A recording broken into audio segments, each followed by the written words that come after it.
बिस्मिल्लाहिर्रहमानिर्रहीम। अस्सलाम वालेकुम स्टूडेंट्स। बेटा आज हम पढ़ेंगे डीसी मोटर का अगला टॉपिक है 15.11 डीसी मोटर। डीसी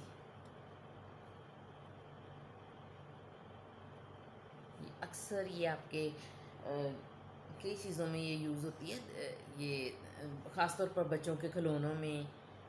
और कई चीज़ें हैं ऐसी जिस तरह आपके वो जो होता है कई छोटी छोटी मशीनों में ना ये मोटर यूज़ होती है, डीसी मोटर, यानी जिनमें सेल डालने से वर्क करेंगी वो वाली, उनमें वो डीसी मोटर कहलाती हैं। उनमें डीसी मोटर यूज़ हो रही होती है। डीसी मोटर यानी वो वाली मोटर जो डायरेक्ट करंट को जो है मैकेनिकल एनर्जी में, यानी डायरेक्ट इलेक्ट्रिकल एनर्जी को मैकेनिकल एनर्जी में कन्वर्ट करती है। डीसी अब हमें ये जो सेल और बैटरी से हमें जो करंट मिलता है ना, वो डायरेक्ट करंट कहलाता है, वो डीसी कहलाता है। और जो हम इलेक्ट्रिक सप्लाई से यूज़ करते हैं, जो जो हमारे घरों में वापडा वाली सप्लाई आ रही है, वो अल्टरनेटिंग करंट कहलाता है। तो इस तरह से यानी डीसी मोटर जो है it works on direct current, यानी ये बाय यूजिंग डायरेक्ट करंट करके यूज़ करके ये मोटर वर्क करती है। इसमें भी इसकी कंस्ट्रक्शन भी बिल्कुल just like the construction of AC generator की तरह ही होती है, एसी और डीसी जनरेटर की तरह। इसमें ये होता है बेटा कि एक कॉइल होती है विच इज़ एक कॉइल है which is placed between the pole pieces of a permanent magnet, यानी एक मैग्नेट के नॉर्थ और साउथ पोल्स के दरमियान इस कॉइल को रखा जाता है इस तरह से। उम्मीद है कि समझ आ रही होगी अब ना, ये इससे वाज़ेह डायग्राम में खुद रहती है इस तरह से। अब उसके बाद इस कॉइल का ये इसका हैंडल है, कॉइल का यानी शाफ्ट सी है। आपने कभी अपने बच्चों के खिलौनों में से छोटी छोटी मोटर, छोटी सी निकलती है मोटर, अक्सर कई दफ़ा घरों में वैसे भी मिल जाती है बाज़ार से भी ये। तो उसके ना ऐसे वो होता है ये कि ऐसे गोल सा सिलेंडर होता है, ये सारी चीज़ें उसके अंदर होती हैं उस सिलेंडर के। लेकिन सिलेंडर के बाहर से एक नॉब सी निकल रही होती है, एक कील सा जैसे नेल की तरह की इस तरह। तो वो चीज़ रोटेट करती हुई हमें नज़र आती है, हमें अंदर वाली चीज़ें तो नहीं नज़र आ रही होती। तो एक्चुअली होता यही है कि वो रोटेट करने वाली शाफ्ट सी जो है ना, वो इसके साथ कनेक्टेड होती है कॉइल के साथ। तो कॉइल जो है इसके सॉफ्ट आयरन कोर के ऊपर बाउंडेड होती है, यानी उसके अंदर जो ब्लॉक्स है या बना होता है ना रेक्टेंगुलर फ्रेम, जो वो आयरन का बना होता है, सॉफ्ट आयरन का। तो उसके ऊपर एक वायर लपेटी हुई होती है, तो वो which will form a coil, तो ये कॉइल बन जाती है। तो उस कॉइल का एक एंड जो है ना, it is connected to a one split ring, one half of a split ring, यानी इसमें भी स्प्लिट रिंग, डीसी जनरेटर की तरह इसमें भी स्प्लिट रिंग्स यूज़ होंगे। तो यानी जो दरमियान में से कटा हुआ स्प्लिटेड रिंग वो यूज़ होगा। तो कॉइल का की यानी जो तार है, वायर है, उसका एक एंड जो है ना कॉइल, वो कनेक्टेड है वन स्प्लिट रिंग से। दूसरा एंड ये जो फिर घूम के इसके ऊपर लिपटा हुआ आएगा, दूसरा एंड जो है वो it is connected to the other split ring, वो सेकंड स्प्लिट रिंग जो है उसके साथ कनेक्टेड होगा। उसके बाद ये स्प्लिट रिंग किसके अगेंस्ट स्लिप कर सकते हैं? Against the carbon brushes, carbon rods होती हैं जिनको कार्बन ब्रशेस बोलती हैं। सॉ यानी इस तरह से कार्बन रॉड्स सी होती हैं अंदर लगी हुई,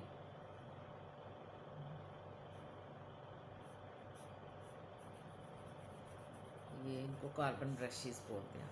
इनके अगेंस्ट स्लिप करती हैं, यानी इनके साथ इन रिंग्स का कनेक्शन कॉइल का इनके साथ होता है। तो अब क्या होता है, these carbon brushes are connected to some external circuit, यानी बैटरी के साथ या सेल के साथ कनेक्टेड होते हैं। ये यहाँ एक ये पॉजिटिव टर्मिनल बैटरी का, ये नेगेटिव, ये पॉजिटिव, ये नेगेटिव, और इस तरह से नेगेटिव यानी हाई टेंशन बैटरी। ये जो ज़्यादा लाइन्स ड्रॉ की जाती है ना, इसका मतलब होता है हाई टेंशन बैटरी है, यानी ज़्यादा बड़ी बैटरी है। तो negative is connected to this, यानी ये जो बैटरी का नेगेटिव है वो कनेक्टेड है इसके साथ, इस कार्बन ब्रश के साथ। उसके बाद इस तरह से ये बन जाता है। ये साउथ पोल, ये नॉर्थ पोल, इसके दरमियान में कॉयल प्लेस्ड है which is connected, both hands of the coil are connected to two split rings, इस तरह से, which are in turn connected to the carbon brushes. Carbon brushes are used for to supply current, यानी अब हमने इन carbon brushes के through हम इसको मोटर को क्या करेंगे, करंट देंगे। उसमें तो देखें ना, जनरेटर में तो करंट जनरेट करता था ना, ये करंट को यूज़ करती है मोटर जो है ना। इलेक्ट्रिक मोटर ऐसा डिवाइस है, डिवाइस सबसे पहले आप क्या करेंगे, ये डायग्राम साइड पे बनाएंगे, उसके बाद आप डीसी मोटर की डेफिनेशन यूँ लिखेंगे कि a device which converts electrical energy into mechanical energy. Device which converts, यानी एक ऐसा डिवाइस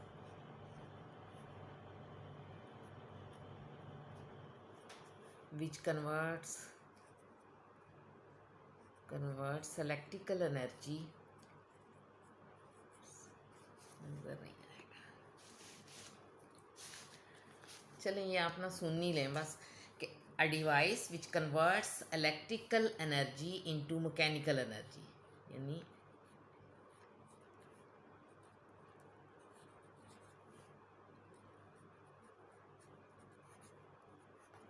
इनटू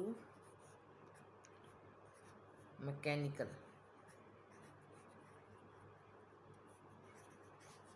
एनर्जी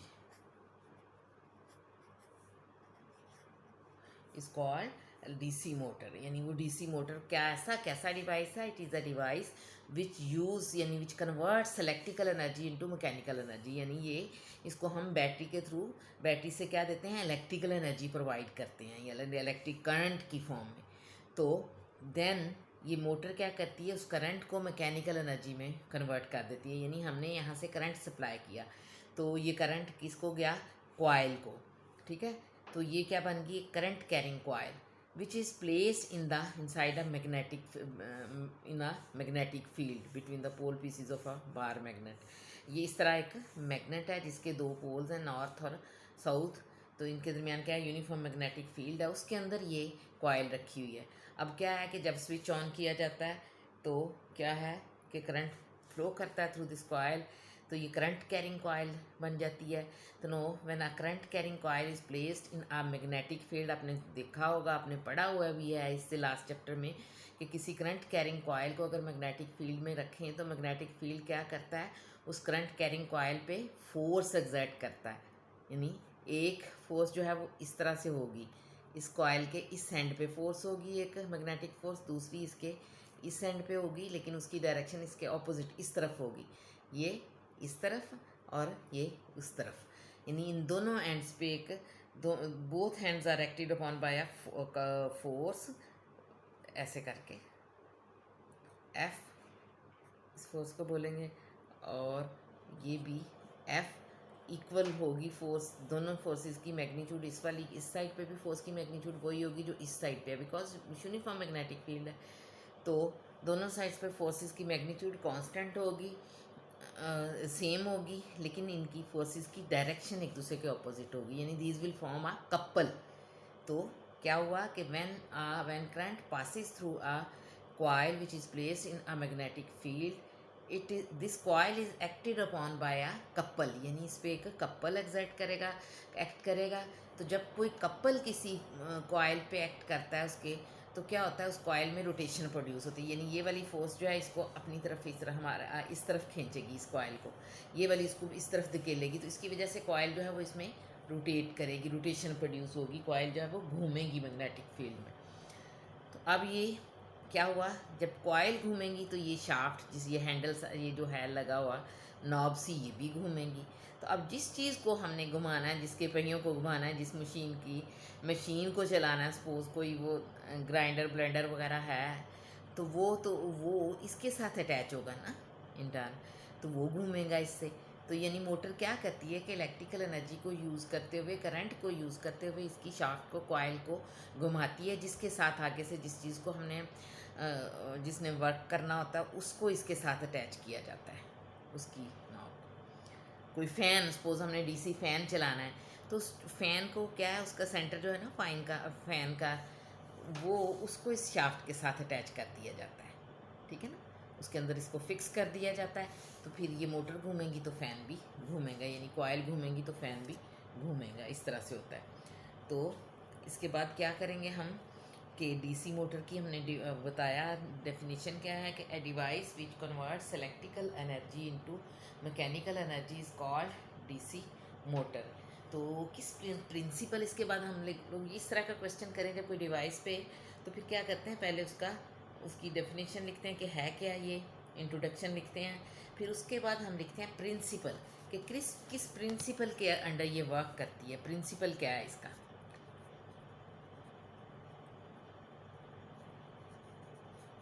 प्रिंसिपल इसका ये है कि it when a current carrying coil is place in a magnetic field it experiences a torque which is given by, यानी when a current carrying coil is placed in magnetic field,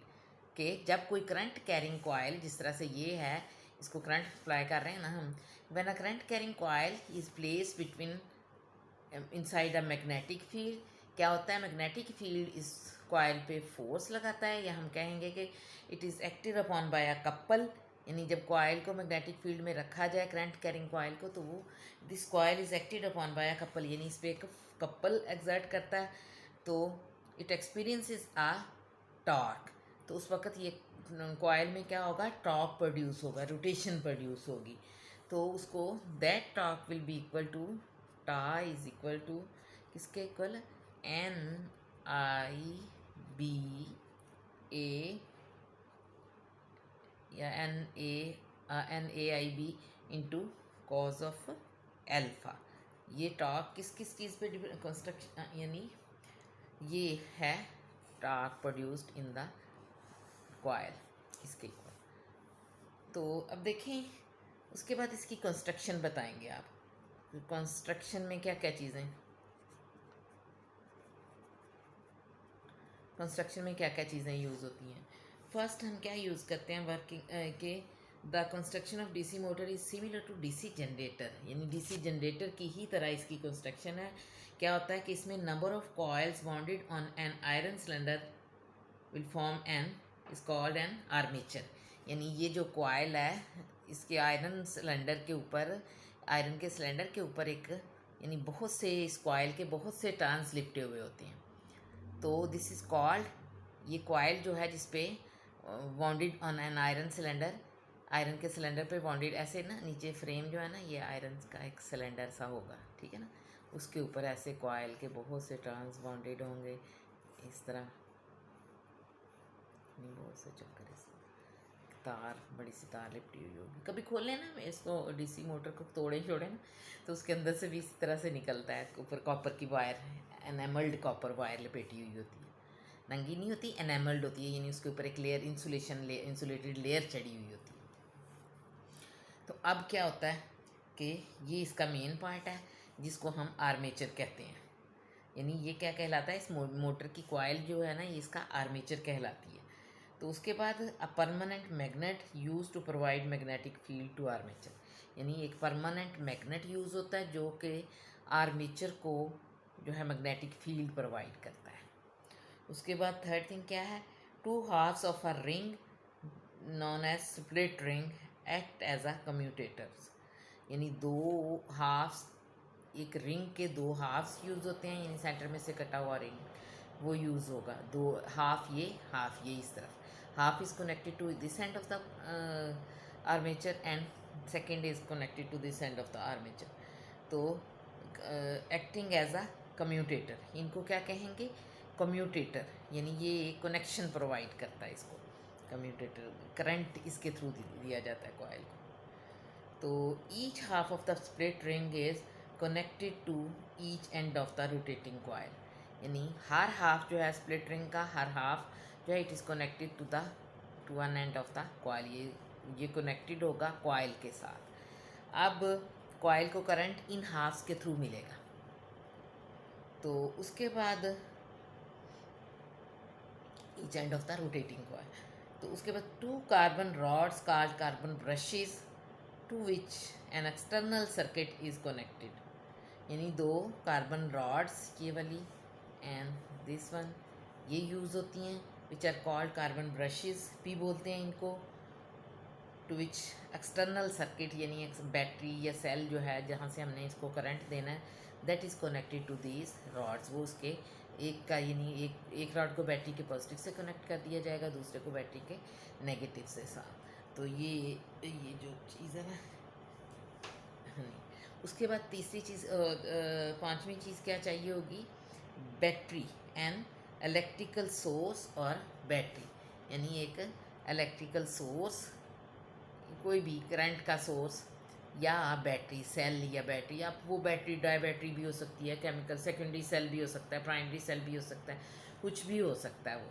तो वो source of current हमें actually चाहिए, DC direct current का source चाहिए कोई, वो पांचवी चीज़ ये होती है। उसके बाद वर्किंग इसकी क्या है कि यानी थर्ड स्टेप इसका आएगा वर्किंग, जो हमने समझानी है कि when current is pass to the coil, जब कॉयल में से करंट पास होता है इस तरह से, इधर से एंटर होकर इस तरह कॉयल में से उठी घूमते हुए इस तरह, इस तरफ, इस तरह इस रूट पे करंट कॉयल में से पास होता है, तो क्या होगा उस वक़्त, through the coil force on the conductor produces a torque, यानी उस वक़्त ये करंट कैरिंग कंडक्टर बन जाएगी कॉयल, तो इसके it will acted upon by a couple of forces, यानी इस पे दो, इस साइड पे भी फोर्स एक्ट करेगी जिसकी डायरेक्शन अब टूवर्ड्स यू यानी टूवर्ड्स मी और यू है, और ये इसकी डायरेक्शन इस तरफ इसके ऑपोजिट है। तो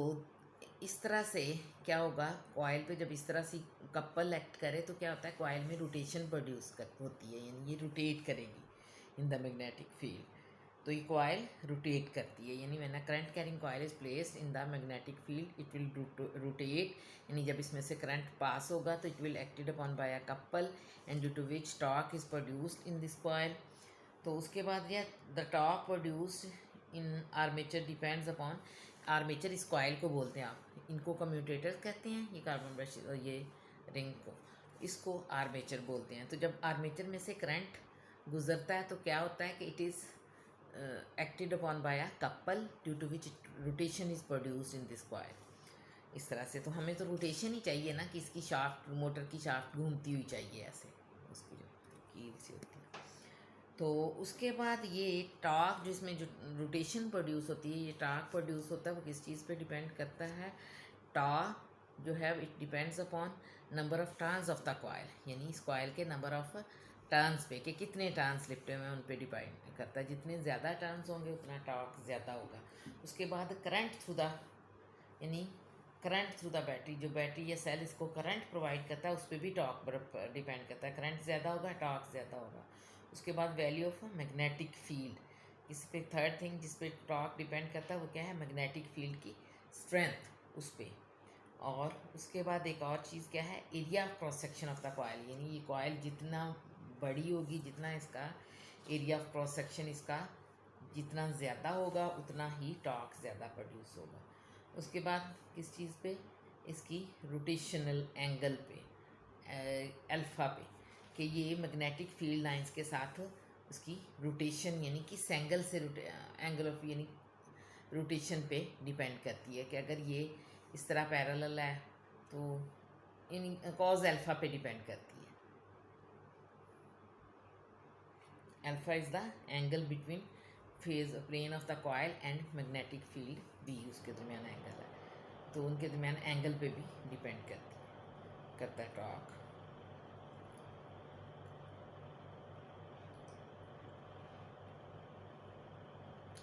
कि जब एरिया वेक्टर यानी एरिया, कॉयल के एरिया और इसके दरमियान एंगल जो है वो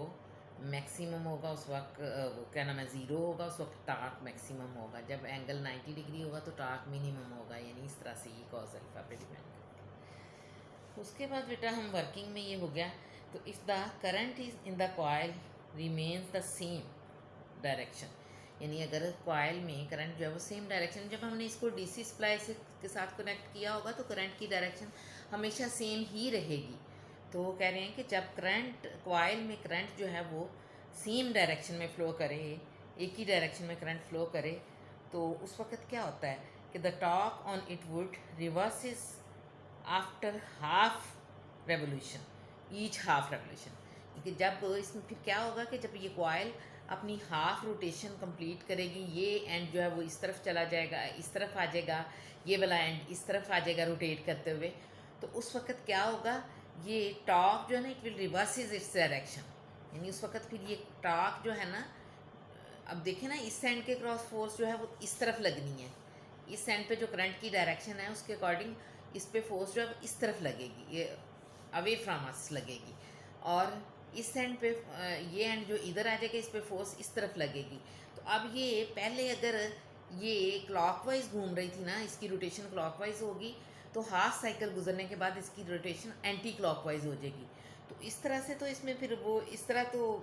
होना तो नहीं ना, एक्चुअली चाहिए कि मोटर हाफ साइकिल के लिए क्लॉकवाइज रोटेट करे इसकी चार्ट, और नेक्स्ट हाफ साइकिल के लिए ये एंटी क्लॉकवाइज रोटेट करे। ऐसा नहीं होता एक्चुअली। फिर पता क्या होता है कि करंट की डायरेक्शन तो सेम रहती है, वो तो चेंज होनी नहीं है क्योंकि डीसी मोटर है, डीसी करंट मिल रहा है उसको। तो जब व्हेन द हाफ साइकिल पास होता है ना, तो ये जो कम्यूटेटर है ना, ये यानी ये जो स्प्लिट रिंग्स है ना, this will change it's there connection. यानी जब आप देखो ये ये वाली साइड इधर आ जाएगी, ये वाली उधर चली जाएगी, तो उस वक्त ये रिंग भी तो फिर रिंग भी तो साथ ही रोटेट होता है ना, तो ये भी रोटेट होके इस तरफ आ जाएगा। यानी व्हेन द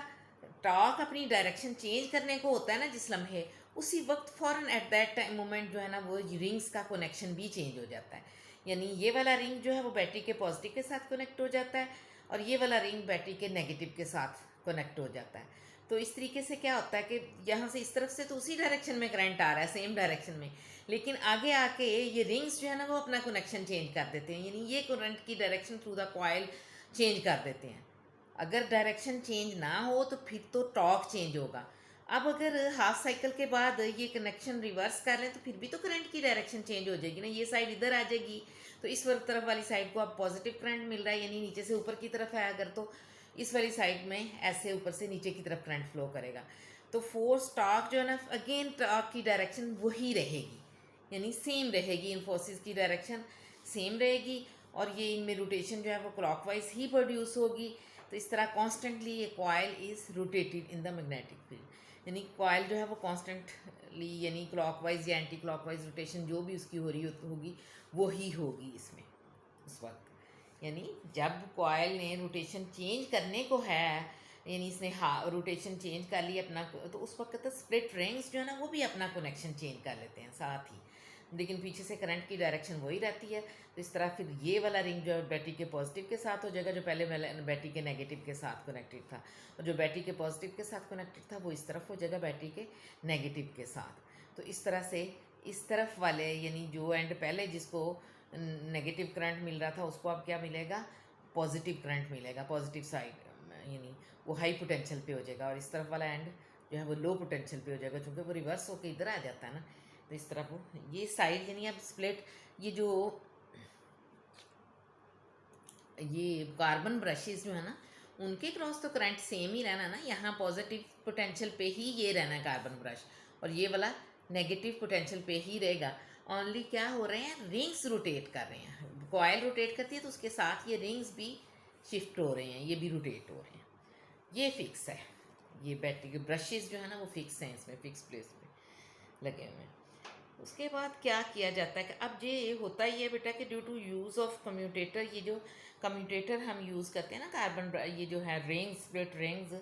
इनकी वजह से अब देखो ना जब ये स्प्लिटेड पार्ट आता है ना कार्बन ब्रश के अगेंस्ट, ये जब रिंग घूमता है तो अब ये देखें शार्ट, ये जब हाफ रिंग स्लिप हो जाता है तो नेक्स्ट हाफ आने को होता है ना, तो उसको सेंटर में से ये जो खाली जगह होती है ना रिंग की, स्प्लिट होता है जो, उसकी वजह से इसमें टॉर्क में जर्क सा प्रोड्यूस होता है, यानी उस वक्त टॉर्क स्टॉप हो जाता है, कनेक्शन पीछे से करंट का ख़त्म हुआ ना, तो टॉर्क भी उसमें जर्क सा ऐसे झटका सा आता है, यानी एक दफ़ा एक लम्हे के लिए जस्ट फॉर पता नहीं बस एक लम्हे के लिए वो ऐसे ना जर्क सा आता है कि जैसे रुक गई मोटर, शाफ्ट रोटेट करना बंद होगी। तो उस वजह से इस चीज़ को ओवरकम, इन जर्क्स को कम करने के लिए due to the use of commutator a small problem arises that वो प्रॉब्लम क्या है कि that the torque vanishes each time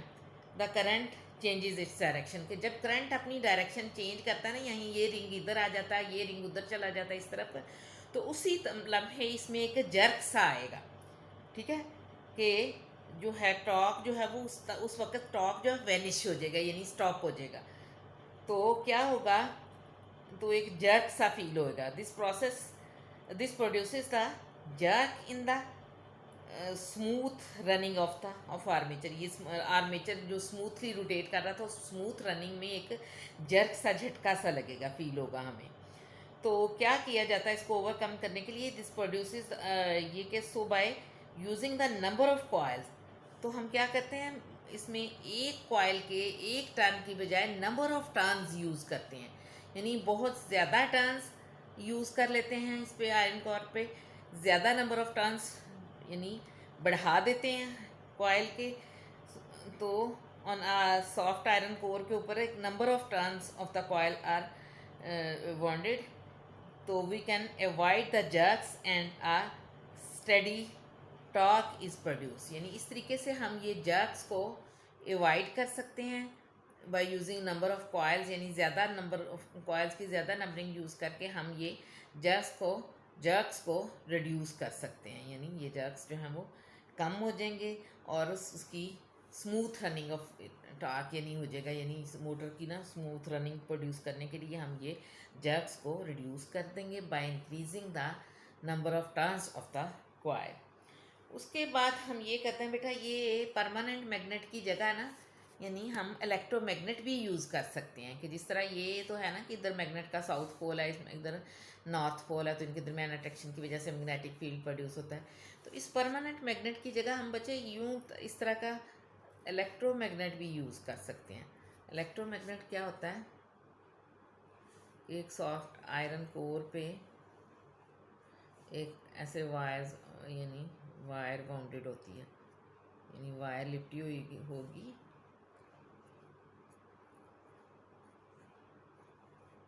wire के number of turns are, wire is bounded on an iron core. तो ये क्या हो जाएगा, वन एंड जो है बैटरी के पॉजिटिव से कनेक्टेड हो, दूसरा जो है बैटरी के नेगेटिव से कनेक्टेड हो, तो ये it will serve as a magnet. तो ये इसको हम इलेक्ट्रोमैग्नेट बोलेंगे। तो ये एक इलेक्ट्रोमैग्नेट बन जाता है कि कोई भी इंसुलेटेड वायर है, कॉपर वायर है, which is bonded on an iron core, एक आयरन के इस तरह के इस शेप के रॉड सी पे लिपटी हुई होती है, सिलेंडर होता है जो कि इस तरह से एक यानी लॉन्ग है, आयरन का ऐसे कोर सा होता है सिलेंडर सा, उसको मोड़ा जाता है इस शेप में, ठीक है ना, यू की शेप में, उसके ऊपर फिर तार लपेटी हुई होती है। तो this will serve as an electromagnet. तो जहाँ से ये कॉइल को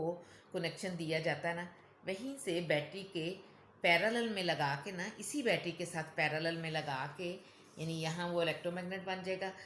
रखा हुआ होगा। तो this electromagnetic magnet will be connected with the battery और सेल इन पैरेलल और इन सीरीज़, यानी ये इसके साथ सीरीज़ में लगा होगा इलेक्ट्रोमैग्नेट या पैरेलल में लगा हुआ होगा। तो क्या होगा कि जब जैसे ही हम मोटर को ये इसका स्विच ऑन करेंगे ना, तो क्या है, बैटरी करंट स्टार्ट हो जाएगा फ्लो करना, तो वो कहाँ जाएगा, इलेक्ट्रोमैग्नेट की कॉइल में से भी करंट फ्लो करेगा, तो वो परमानेंटली वो मैग्नेटाइज हो जाएगी, यानी वो it will serve as a magnet, permanent magnet के तौर पर सर्व करेगी ये उस वक्त ये कॉइल जो है, ये जो है इलेक्ट्रोमैग्नेटिक कॉइल जो है ना, इसको हम बोलते हैं। तो the magnetic field in the motor is provided by permanent magnet और इलेक्ट्रोमैग्नेट, यानी इसमें परमानेंट मैग्नेट भी यूज़ हो सकता है इस तरह का, या एक इलेक्ट्रोमैग्नेट भी यूज़ हो सकता है। तो इलेक्ट्रोमैग्नेट मैंने आपको बताया किस तरह का होता है। तो the windings of the electromagnetic magnet are called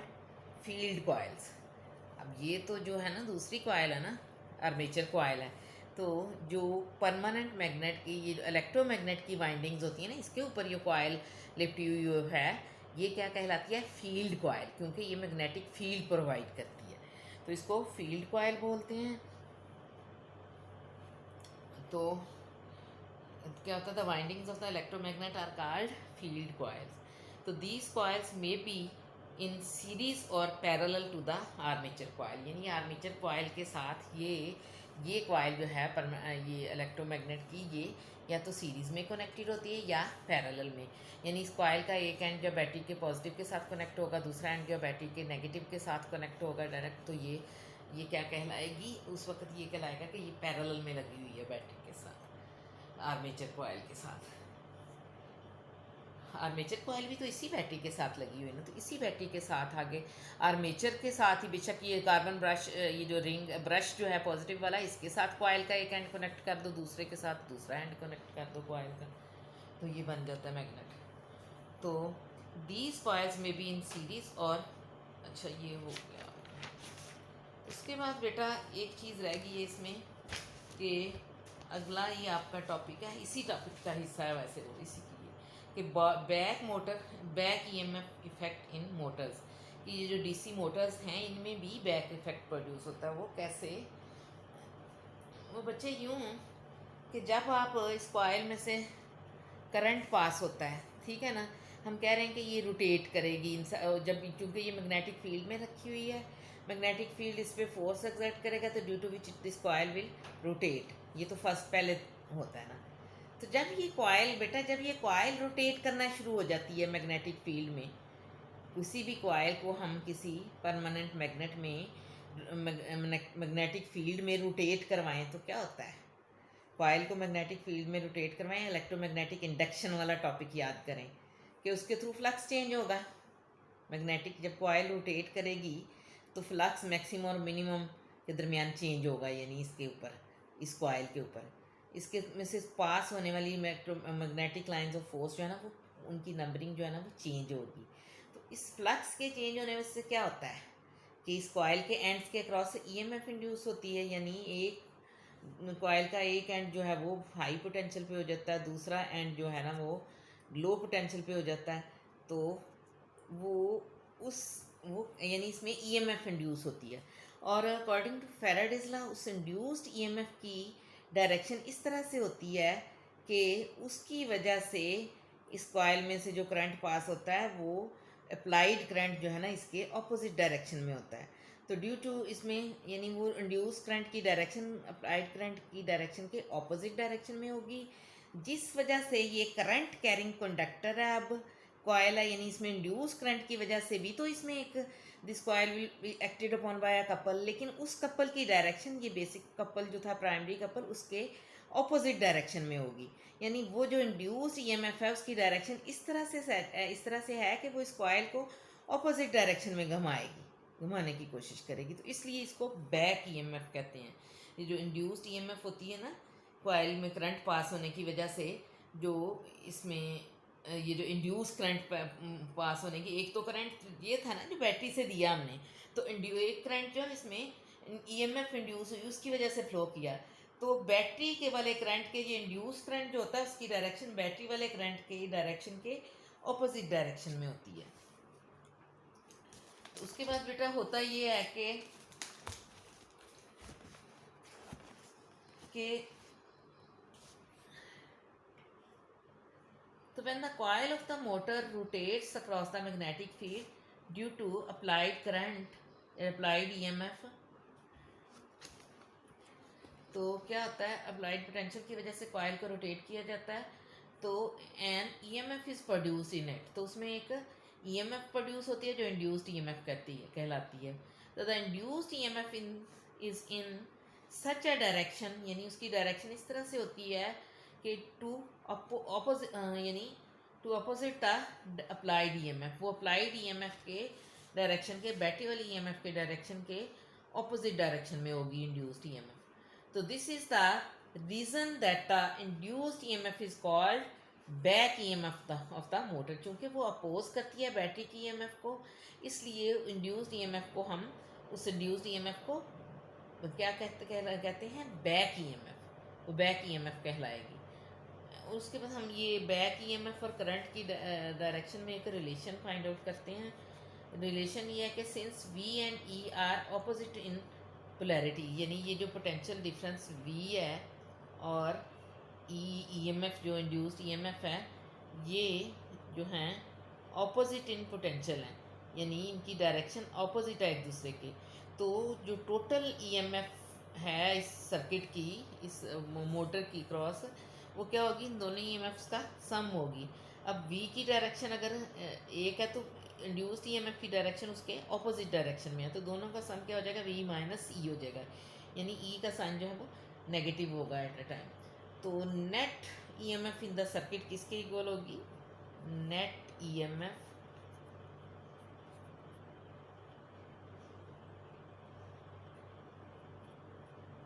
EMF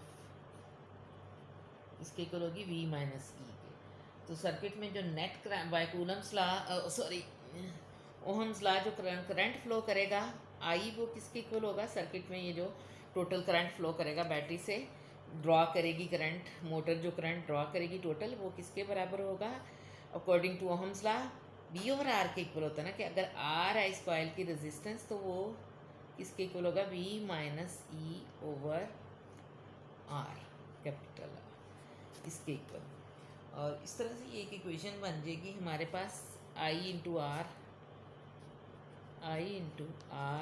is equal to, यानी आर को इस तरफ इससे मल्टीप्लाई कर दें, is equal to V minus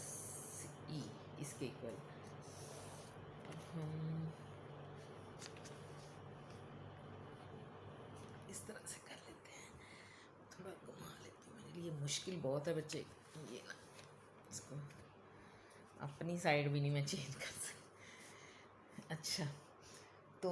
अब ये मैंने कहा था कि आई आर, ये किया था कि I R is equal to V minus E,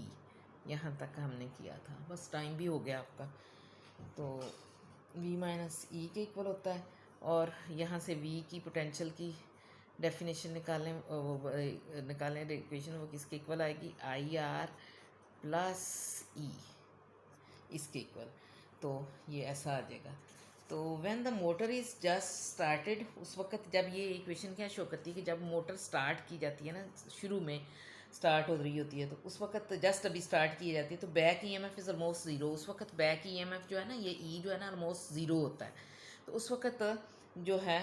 and a large current passes through the coil, उस वक्त यानी V is equal to I R होता है, उस वक्त लार्ज करंट पास होता है, उसमें से ज़्यादा करंट पास होता है, यानी स्टार्ट में मोटर में से ज़्यादा करंट पास होता है। तो when the motor is running at normal speed पे, जब वो रन कर रही होती है, तो उस वक्त बैक ईएमएफ जो है ना, वो एन ओमेगा ए बी के इक्वल होती है, बिकम्स मैक्सिमम। उस वक्त जब मोटर रन कर रही होती है, तो उस वक्त बैक ईएमएफ जो है ना, वो मैक्सिमम के इक्वल होती है। तो क्या होता है, तो मैक्सिमम होती है, तो बट